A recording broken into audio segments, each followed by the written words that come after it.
mini vlog ng Family of 5. Mga ganap nga ito ng Sunday pero 2 weeks ago pa. Hanggat maaari nga tinatry namin ni Daddy na kapag Sunday ay maaga rin kaming gigising. Ito nga at nagtimpla na nga rin ako ng tiyaan namin para naman hindi kami mahilo sa gutom pagdating sa simbahan. Ito nga si Ate Esang, basta bumangon ako sa higaan, kadalasan ay kasunod ko na yan. Actually, naghahalin-hinan talaga sila ni Johan dyan. Naantok pa nga yan kaya nagpakarga kay Daddy pero maya-maya nga ay nag-aya na sa kwarto. Ang sabi nga namin ay wait lang at uubusin lang yung tsaa, pero nagulat kami may dala-dala ng kumot at unan dito sa sala. Nagsimula na nga rin siyang ilatag yung kumot at saka siya ngayon nahiga. Habang binivideo ko nga siya, nagkakatuwaan pa kami ni Daddy. Madiskarte talaga tong pangalawa kong anak. Basta talaga may gusto siya, gagawa at gagawa siya ng paraan para makuha yun. Habang binabantayan nga siya dyan ni Daddy, pinlansya ko na yung mga damit namin at nauna na rin akong gumayak para nga makatulog pa sila. Pagkatapos ko naman gumayak, si Ate Esang naman yung inayusan ko. And since okay na rin naman yung mga isusuot ni Daddy at Kuya, nagsimula na rin silang magbihis. Nung okay na nga kami, si Johan naman yung kinuha ko dahil inaantok pa siya itong at karga-karga ko. Nung paalis na nga kami, itong si Kuya hindi maiayos yung sintas niya. Masyado daw kasing mahaba, ang sabi ni Daddy, ipasok niya dun sa loob para hindi naman matanggal agad. Pero dahil makulit si Kuya, hindi niya yun ginawa, kaya naman tinulungan na lang siya ni Daddy. Nung nakagayak na nga kami lahat, ay nauna na kami lumabas ng mga bata. Si Daddy na rin yung nag-check nung mga kailangan pang hugutin sa saksakan at siya na rin yung naglock ng pinto. Maaga nga lumiliwanag ngayon kasi 5 pa lang tong mahigit pero medyo paliwanag na talaga. Habang nagre-ready na nga kami para makasakay sa tricycle, si Daddy naman kinuha na yung mga itlog sa likod. Meron din kasi kami i-deliver ngayon sa may palengke sa Baliwag. Konti lang kasi yung nadala niya doon ng Friday and nagpadala pa ulit kaya naman sinabay na namin ngayon. Pagkatapos nga niyan ay sumakay lang din kami sa tricycle at dating gawin nga si Kuya ang magsasara ng gate. At eto na nga yung view nung papunta pa lang kami, pasikat pa lang yung araw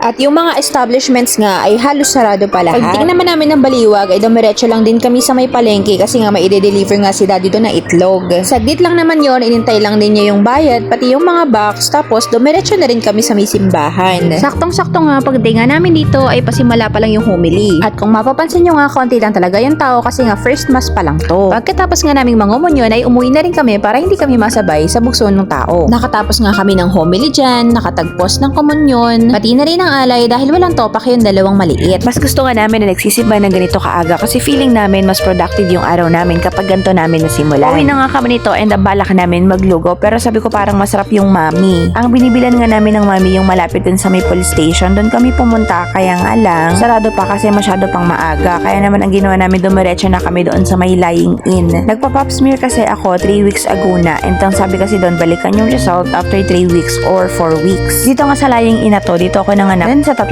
kids ko. Si Daddy na lang yung bumaba since kilala na rin naman siya dyan. And ang sabi nga wala pa doon yung result kaya naman umalis na rin kami. Ang sabi kasi ay magte-text na lang sila kapag nandun na yung result. Pagkatapos naman yan ay dumaan lang kami sa Lugawan. Dito lang din to sa may manggahan, saktong-sakto katapat nito yung tindahan kung saan kami bumibili ng paborito naming tinapay. Malapit na nga kami sa amin tapos may hihintuan pa kami na isa malapit dito sa amin. Dito kasi bumili si Daddy ng sangkap nung niluto niya kahapon and kulang yung dala niyang pera kaya idinaan niya ngayon. Pag uwi naman namin, kumain lang din kami tapos pinainom ko na ng gamot yung mga bata. May lalakarin nga rin kami ngayon umaga pero bago nga yun, habang hinihintay pa namin yung kasama namin ay tinuruan ko muna sa assignment itong si ate. Dito nga kami gumagawa, ayaw niya sa loob kasi nakakaramdam siya na aalis kami. Kasama nga namin yung pinsan ko na may credit card na aalis kasi nga sa kanya kami magpapaswipe. Pero nung pagdating nga namin doon, umuwi rin kami agad kasi nga nung nandun na kami, ang sabi doon wala daw unit. Kaya naman babalikan pa namin sa hapon dahil yung unit ay magagaling pa sa Pandi. Ang sabi nga nila ay magchat na lang sila kapag ka nandun na pero bandang 4 PM na wala pa rin kaya naman akala ko ay hindi natuloy. Saktong-sakto naman maya-maya ay nagchat din sila at ang sabi ay nandun na nga. Yung pala kaya natagalan ay galing pa ng Marilao. Yung e-bike lang yung ginamit nung nag-deliver. Tapos nga isineta pa nga doon nila kaya nagchat na lang sila nung nandoon na. So pumunta nga kami dyan nang nakasingle kami ng motor. 3 kami nakasakay doon para nga pa uwi. Ako na yung magdadrive ng single tapos si Daddy na yung sa e-bike. So ang ginawa dyan ng pinsan ko direct payment siya tapos sa kanya na lang kami maghuhulog monthly. That way mas maliit yung magiging tubo. So ang unang usapan namin doon siya sasakay sa e-bike pa uwi pero nagbago yung isip niya kasi nga ngayon pala magdadrive si Daddy nito. So pagkatapos nga na maituro kay Daddy lahat ng mga kailangang malaman ay nag-practice muna siya bago kami umuwi. May dinaan na lang din kaming coffee shop para makapag-merienda para mapamerienda naman namin yung naabala namin. Ayan at inspired na naman yung mga taong ito dahil meron na namang bagong huhulugan. Patapos na rin kasi yung gas range na hinuhulugan namin tapos ito naman yung ipapalit namin saktong-sakto. Ganyan talaga kami hindi makali kapag walang hinuhulugan ang mahalaga ay nakakapundar. At ito nga yung mga naging ganap pag uwi pag-uwi namin, sila Ate Esa nga ay tuwang-tuwa at kanina pa pala kami iniintay. Ines-drive na nga rin ulit nila to at hindi na kami sumama ni Johan kasi nga nagtotopak na to at gusto nang mag-lunch. Ayan nga at inintay na lang namin sila sa terrace kasi nga naiinip siya sa loob dahil wala siyang kalaro. So pagkatapos nga ni Daddy mag-asikaso sa puguan ay nag-aya nga siya na sumakay kami sa e-bike. Bili lang kami ng ulam dun sa may lisyada sa may kanto para matest drive na ulit niya. And hindi na rin kasi kami nakapagluto dahil late na kami nakauwi. So ito na nga yung additional sa aming family. Welcome sa Family Bella. Bella nga yung ipinangalan namin sa kanya. Yung dalawa naman ay si Bruno at si Blackie. Thank you Lord sa mga taong ginamit mo para makapagpundar kami. Mahirap pero kailangan magtiyaga para may nilaga. O paano hanggang dito na lang. Salamat sa panonood. God bless. Bye!